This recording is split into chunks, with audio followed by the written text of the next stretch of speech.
Махамбет Өтемісұлының Жұмыр қылыш күйі.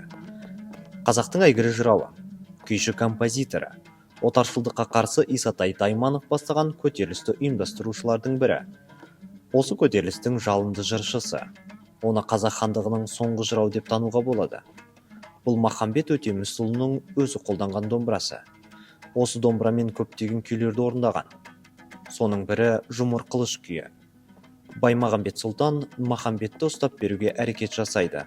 Сол сәтте Жұмыр және Қылыш батырлар араша түсіп, Махамбетті аман алып қалады. Батырлардың жігеріне тәнті болған Махамбет Жұмыр қылыш күйін шығарады.